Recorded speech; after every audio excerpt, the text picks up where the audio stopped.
Budget 2026, the growth agenda. Budget 2026 is going to be about the growth agenda. But in the words of HSBC's Pranjul Bhandari, it's also something where reform meets restraint. Now, why do we say this? Before we get Pranjul in the conversation, just a bit of a math that I want to bring to the table for all of us. Now, what is the budget math like? Capital expenditure or CapEx, which has been the big bulwark of what every budget speech and math has been, is this, that we've moved towards numbers of nearly 10 to 10.5 lakh crores, but the revised estimates, at least this year, came out to be lower, and the FY26 budget estimates still forecast a 10% high growth. Will this happen? That's one key question. Let's move on from the capital expenditure math to the tax revenues of the central government. Here too, the assumptions to some people seem stiff, but for a lot of other people, there are multiple ways in which tax revenues could actually get bolstered in the times to come. So let's keep a keen eye out for the number for FY26, more than what the revised estimate for FY25 turns out to be.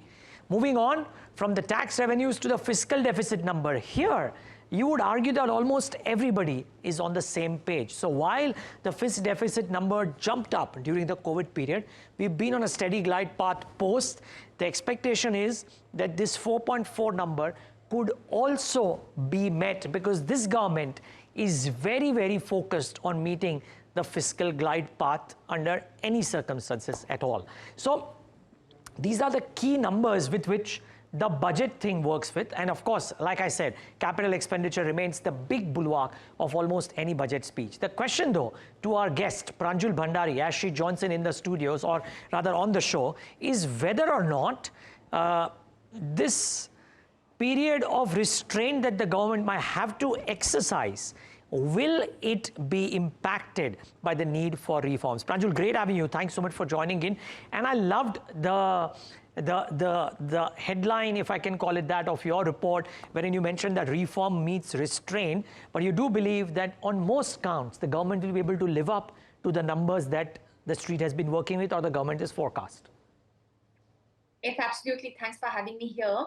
So look, there is the budget for FY26. The government had made lots of promises last year. So the first question is, will that be met? And then what are we expecting for the next year, FY27? Now, FY26 was an interesting one because we suddenly saw like the GST tax cut on top of the income tax rate cut. So therefore, tax revenues had been very weak. But interestingly, non-tax revenues came to the rescue. And within that, it was basically dividends. Dividend from the RBI, dividend from PSUs, especially oil marketing companies. I think that has been able to plug a lot of the hole which the tax rate cuts created. And then the government was also able to cut some of the current spending, basically, money it puts into different schemes. And I think on the back of all of that, the 4.4% fiscal deficit target of FY26 will be met. I'm also going to stick my neck out and say that for FY27, the next fiscal year, the government will be bringing down the fiscal deficit from 4.4 to 4.2% of GDP. Now, this is important. It is important because the government has a public debt target for FY31. Over the next 5 years, it wants to bring down public debt every single year. And from that, we can back calculate what the fiscal deficit should be in order to bring down the public debt. And when we do that calculation, we expect the fiscal deficit to fall from 4.4 to 4.2% of GDP in FY27. I would say this is not a very difficult task at all. In the last few years, we've been bringing down the fiscal deficit by a lot more, like 0.4, 0.6, 0.8% of GDP. The government has had to really cramp expenditure. But this time around, it's only 0.2% of GDP, which I think will happen on the back of some cuts in some of the centrally sponsored schemes. Now, the government runs a lot of centrally sponsored schemes, but unfortunately, in the last 5 years, they've actually doubled in number. You don't want to have too many because then you're running thin and you're too widespread. You want to focus on a few and really do well in those. So I think some sort of merger between schemes is going to happen, and that will help us bring down some of the expenditure, which will help us reach the fiscal deficit target. So all in all, my point is that without too much effort, I think we will be able to tread on this glide path that the government has laid out, And generally speaking, this is good for macro stability. Pranjul, I saw that you said that for FY26, it's elevated non-tax revenue, which will help the government meet the fiscal deficit target. So in the absence of, or will an elevated non-tax revenue be a must for FY27 as well, or cutting down in these capex schemes that you spoke about, or expenditure schemes that you spoke about, be enough to continue on the glide path? No, I think we'll need help from all fronts. Okay. I'm assuming that the non-tax revenues will also grow by about 10%, which is my forecast of nominal GDP growth. And I think I'm not out of whack here. Generally speaking, at the rate at which the economy is growing, different sectors generally align towards that as well. So my sense is that dividends from PSUs, RBI dividends, and all will sort of align with that 10% growth. And that's what I'm assuming at this point of time. Okay. Sorry, please finish. But since you have me here on this point, I also want to make a very differentiated point, which is that I think there's going to be a change in focus between 2025 and 2026. 2025, in terms of growth, was all about the informal sector rising back on its feet. We saw rural demand rise. We saw urban informal sector consuming a lot more. Consumption was the big theme. So informal sector and consumption were the big themes. I think in 2026, it's going to be more about formal sector getting back on its feet and investment picking back up. I think after taking a break for a year, we will be pivoting back from consumption to capex. And I think we will also be pivoting from informal sector growth to formal sector growth. And in a way, I can argue that right now we are in the crossroads of these two different worlds. And that's why growth right now is so confusing to read. At any point, I'm able to give you enough indicators that show growth is slowing and enough indicators to show that growth is rising. And generally, when that happens, it means the economy is in crossroads. And I do think we are in that crossroads. And from that perspective, my sense is that the capex budget will be kept elevated by the government, when we hear from them on February 1st. So, Pranjul, even if the revised budgetary expenditure for capital expenditure comes off a bit for the current year, you believe that there could be around a 10-12% rise in capex. And part two of my question, is that because the government has done enough on consumption, boosting consumption, income tax cuts, GST cut, etc. Sab ho gaya.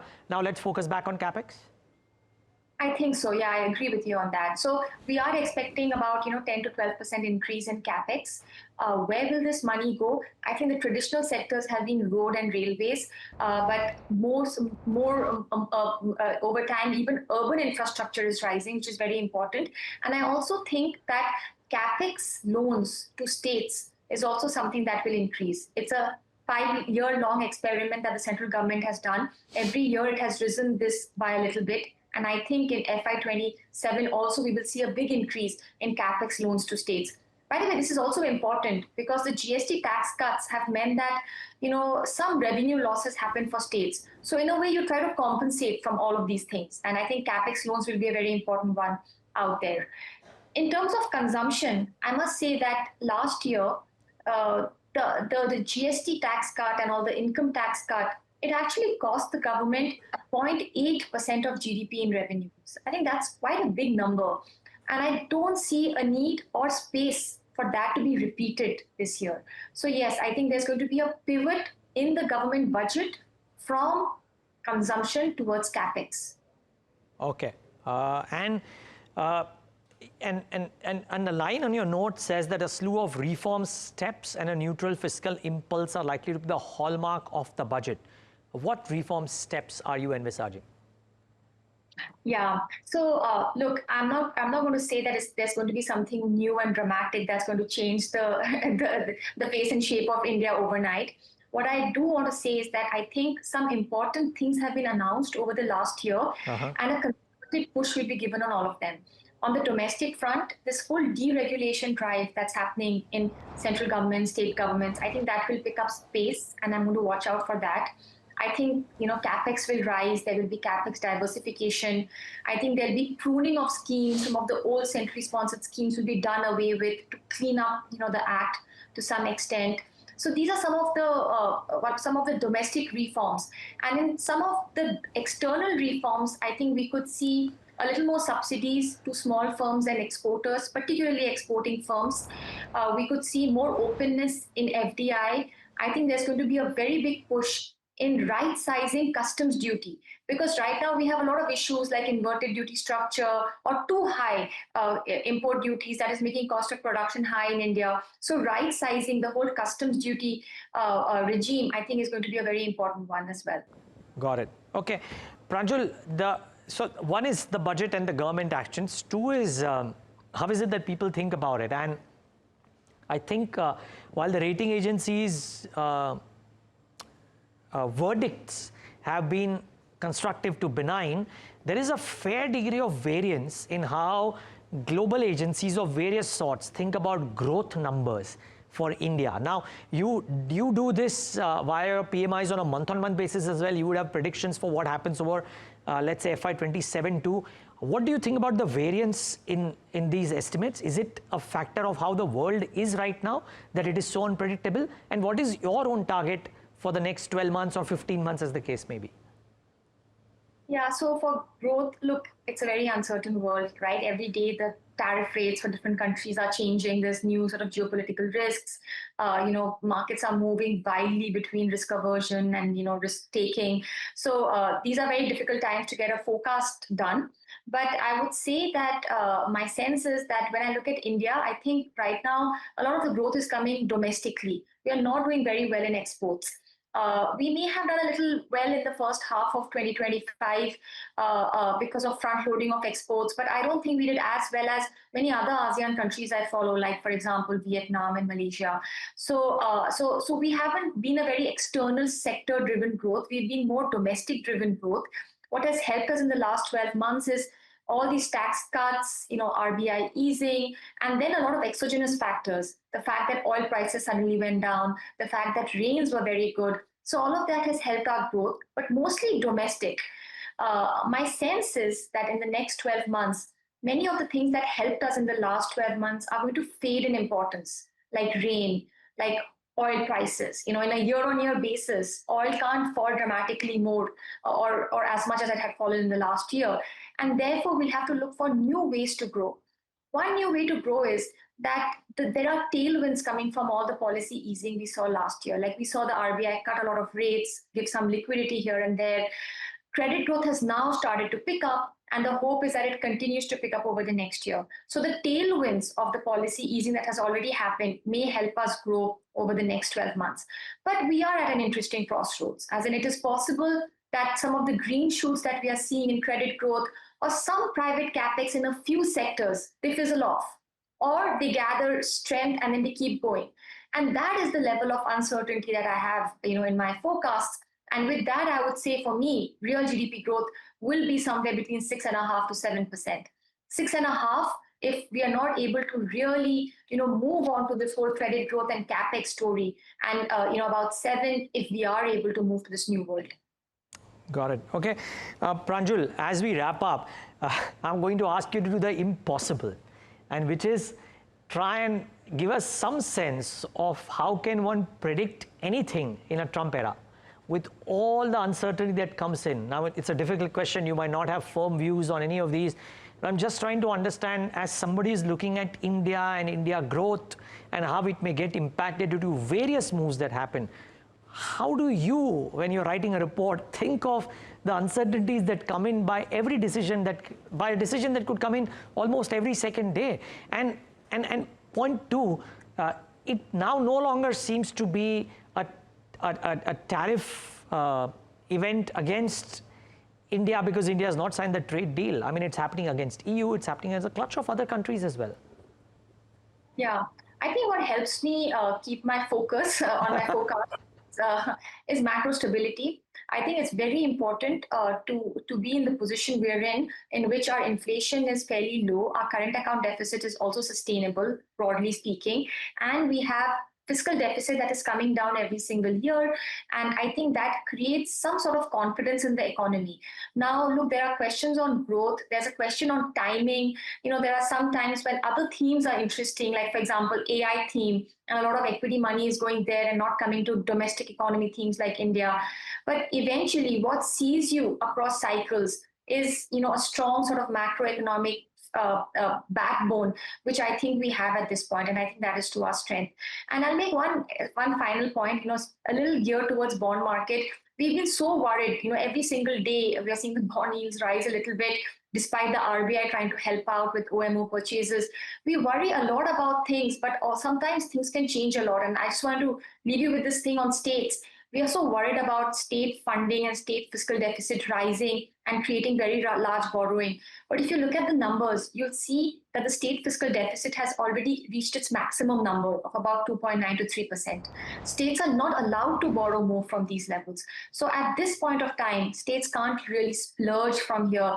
And I think that is going to be news for the bond market in a couple of months down the line that will bring in some comfort that state borrowing may not rise as dramatically as they have been in the last couple of years. So once you're doing the hard work, bringing down fiscal deficit, keeping inflation low, some of these positive surprises will spring up as time passes. Pranjul, thank you so much for all the wisdom and the nuggets. Really appreciate your time, and have a good budget. I look forward to talking to you post the budget is done.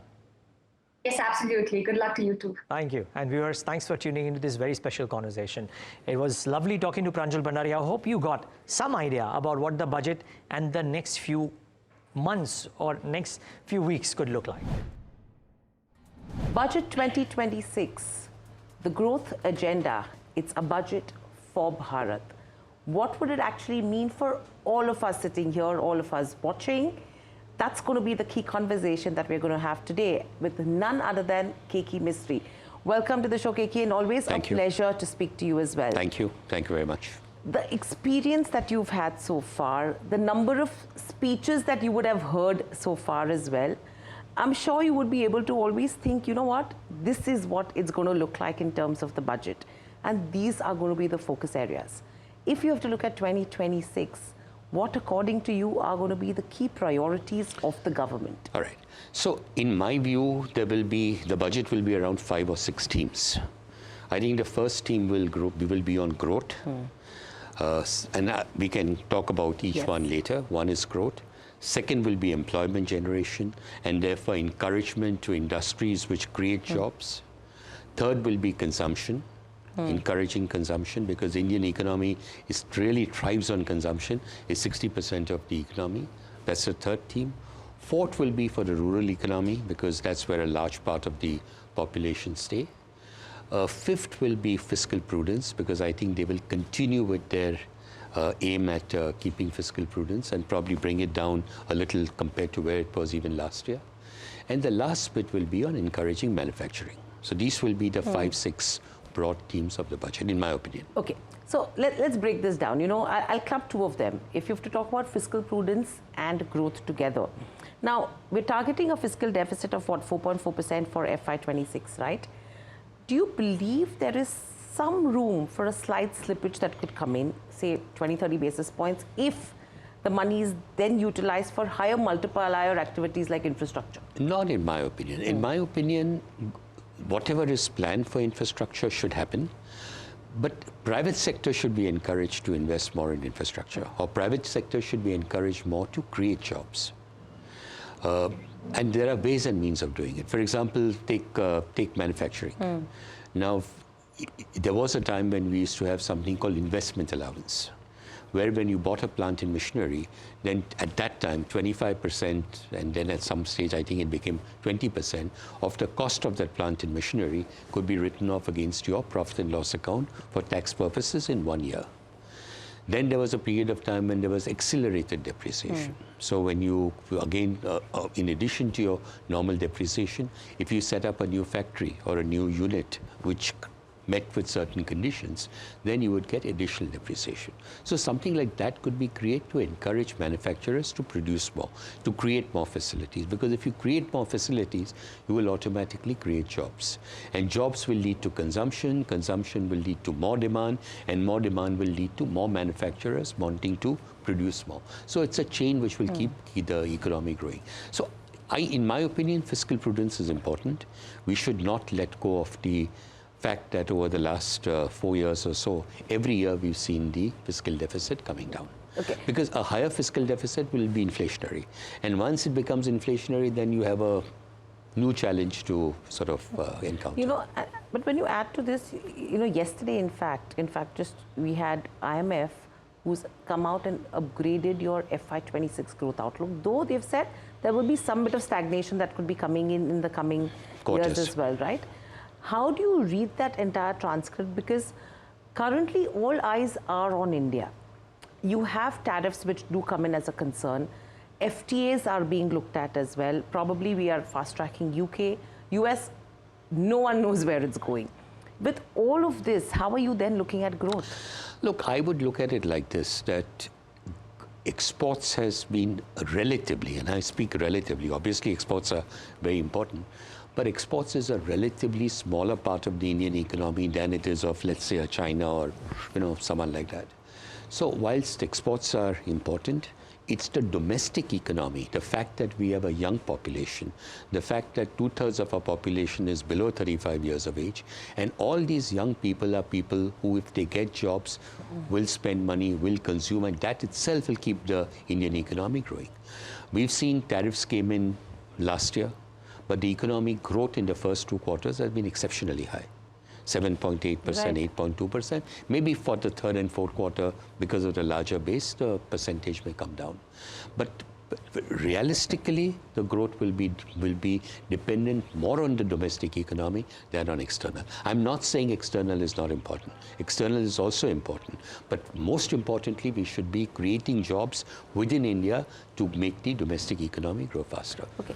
So when you talk about job creation, how important does job creation and capex go hand in hand? Because private sector capex is something which is left far behind. The encouragement, you already mentioned a couple of points that they need in the form of schemes that need to come in from the government as well. But do you think, apart from manufacturing, there could be any other sectors which could actually drive this? Services.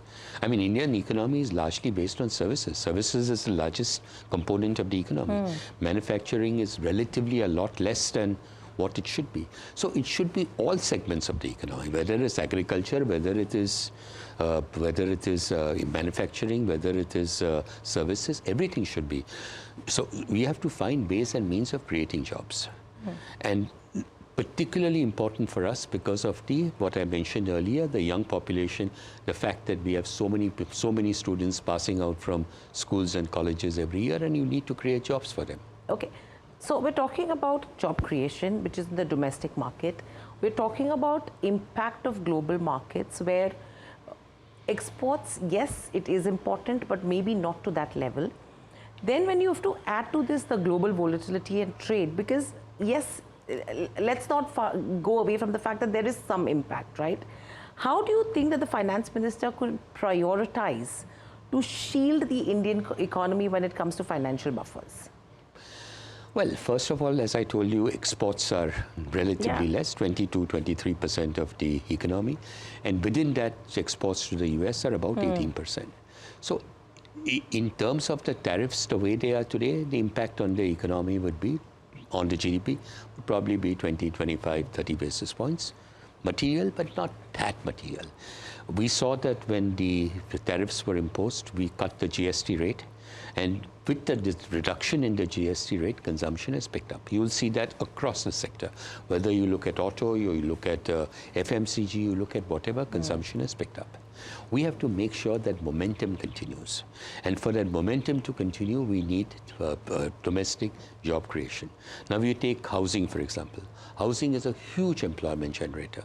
It's the third or the fourth largest employment generator in the country, because there are so many jobs that get created, not just directly in terms of construction workers or masons or carpenters or plumbers, but indirectly in industries like cement, steel, paint, power, and so on. So a little boost to the housing sector. Like, for example, I remember in 2015 or 2016, the government had come out with this CLSS scheme, Credit Linked Subsidy Scheme. And we saw a big spurt in demand coming in for a period of 2 or 3 years. Something like that could perhaps be revived. I don't think the amount that the government spent was massive relatively speaking, the amount was less, the benefit was much more. Benefit was much more. You know, when you're talking about job creation, the other thing that comes in is the risks that are associated with AI coming in.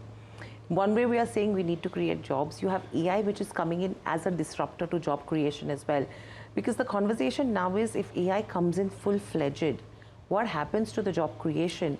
How do you deal with that aspect, and what would your view be with the risks associated to AI? All right, so first of all, I think there'll be some governance.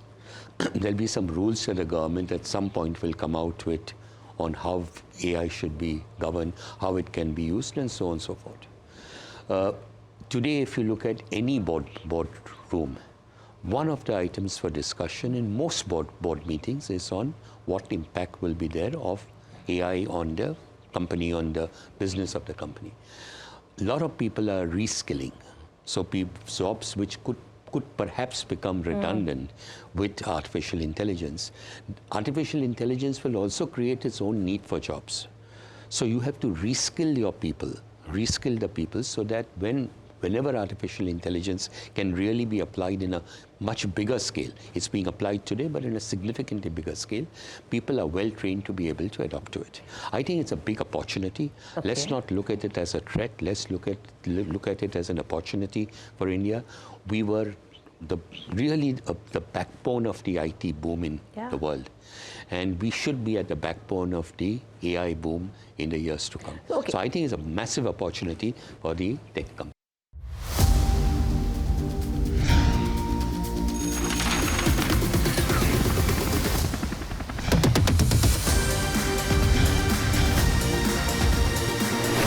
Budget 2026, the growth agenda.